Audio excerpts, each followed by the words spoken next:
6 देशों की यात्रा के तीसरे चरण में रूस के शहर उफा पहुंचे प्रधानमंत्री नरेंद्र मोदी 7वें ब्रिक्स सम्मेलन की आज होने वाली बैठक में हिस्सा लेंगे। पीएम मोदी ने कल रूस और चीन के राष्ट्रपति के साथ द्विपक्षीय वार्ता की।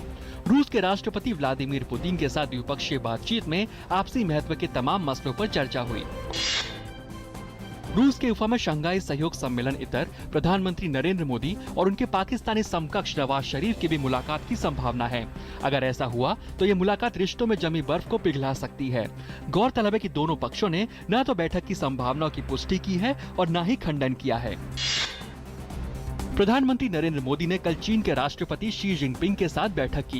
प्रधानमंत्री ने मुंबई आतंकवादी हमलों के मास्टरमाइंड ज़कीउर रहमान लखवी की रिहाई के मुद्दे पर पाकिस्तान के खिलाफ कार्रवाई के भारत के प्रस्ताव पर चीन द्वारा वीटो का मुद्दा राष्ट्रपति शी के समक्ष उठाया। ब्रिटेन के 5 उपग्रहों को प्रक्षेपित करने के लिए भारतीय अंतरिक्ष अनुसंधान संगठन ने अपने सबसे भारी वाणिज्यिक मिशन की उल्टी गिनती शुरू कर दी है। इसे आंध्र प्रदेश के श्रीहरिकोटा प्रक्षेपण स्थल से 10 जुलाई को भारत के PSLV-C-28 प्रक्षेपण यान से प्रक्षेपित किया जाएगा। PSLV का ये 30वां मिशन है। सीबीआई ने बिना पंजीकरण या सरकार से इजाजत लिए बगैर विदेशों से चंदा लेने के आरोप में सामाजिक कार्यकर्ता तीस्ता सितलवाद, उनके पति जावेद आनंद, व्यवसायी गुलाम मोहम्मद पेशिमाम और Sabrang communications and publications private limited के खिलाफ FIR दर्ज की है। सीबीआई ने ये FIR गृह मंत्रालय के उस आदेश के बाद दर्ज की है जिसमें एजेंसी को फॉरेन कंट्रीब्यूशन रेगुलेशन एक्ट के उल्लंघन और अनियमितताओं की जाँच के आदेश दिए थे। मध्य प्रदेश के मुख्यमंत्री शिवराज सिंह चौहान ने व्यापम घोटाले की कवरेज के दौरान झाबुआ में संदिग्ध परिस्थितियों में पत्रकार अक्षय सिंह की मौत के बाद उनके परिवारजनों से मुलाकात की। मुख्यमंत्री ने अक्षय के परिवारजनों को निष्पक्ष जांच कराने का आश्वासन दिया। मुख्यमंत्री चौहान ने कहा कि परिवार के सदस्य के लिए जरूरत के मुताबिक नौकरी की व्यवस्था भी की जाएगी। छत्तीसगढ़ के कोरिया जिले में स्कूल में करंट फैलने से 16 बच्चे झुलस गए हैं। इनमें से एक बच्ची को ज्यादा चोट आई है। पुलिस के मुताबिक क्षेत्र में पिछले 24 घंटे से तेज बारिश हो रही है। कल स्कूल की छुट्टी होने पर स्कूल के गेट में करंट फैलने से बच्चे उसकी चपेट में आ गए। पुलिस ने मामला दर्ज कर लिया है तथा जांच शुरू कर दी है। राजधानी दिल्ली और आसपास के इलाकों में आज सुबह कई इलाकों में जोरदार बारिश हुई, जिससे तापमान में गिरावट दर्ज की गई है। ओडिशा में भी आज से राज्य के अधिकतर भागों में भारी वर्षा होने की संभावना है। भुवनेश्वर मौसम कार्यालय के अनुसार बंगाल की खाड़ी के उत्तर पश्चिम और बांग्लादेश तथा पश्चिम बंगाल के तटवर्ती क्षेत्र में समुद्री तूफान ने चक्रवर्ती रूप धारण कर लिया है, जिसके अगले 36 घंटों में चक्रवाती तूफान का रूप लेने की संभावना है। ग्रीस को कर्ज चुकाने के संबंध में आज कर्जदारों के सामने एक नया प्रस्ताव पेश करना है। यूरोपीय संघ की एक बड़ी बैठक रविवार को होगी, जिसमें उस प्रस्ताव पर फैसला होगा। सभी बैंकों को 13 जुलाई तक बंद रखने का आदेश दिया गया है। इटली की एक अदालत ने देश के पूर्व प्रधानमंत्री सिल्वियो बर्लुस्कोनी को 3 साल कैद की सजा सुनाई है।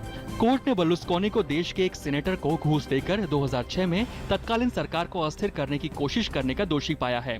हालांकि बर्लुस्कोनी को ये सजा भुगतनी नहीं पड़ेगी, क्योंकि इस मुकदमे की सुनवाई पूरे होने की समय सीमा समाप्त हो गई है। माइक्रोसॉफ्ट ने कहा है कि वो 7,800 नौकरियों की कटौती करेगी। हालांकि कंपनी ने भारत पर इसके प्रभाव के बारे में कुछ भी नहीं कहा है।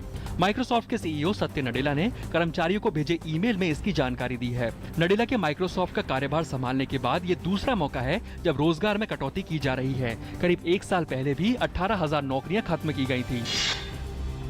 मशहूर उद्योगपति अजीम प्रेमजी ने सॉफ्टवेयर सेवा कंपनी विप्रो में अपनी लगभग आधी हिस्सेदारी परोपकारी कार्यों के नाम कर दी है। विप्रो देश की तीसरी सबसे बड़ी सॉफ्टवेयर सेवा निर्यातक कंपनी है। विप्रो के संस्थापक प्रेमजी ने इस IT कंपनी में अपनी 18% हिस्सेदारी परोपकारी काम के हिस्से कर दी है। इन शेयरों की कुल कीमत 53,284 करोड़ रुपए आंकी गई है।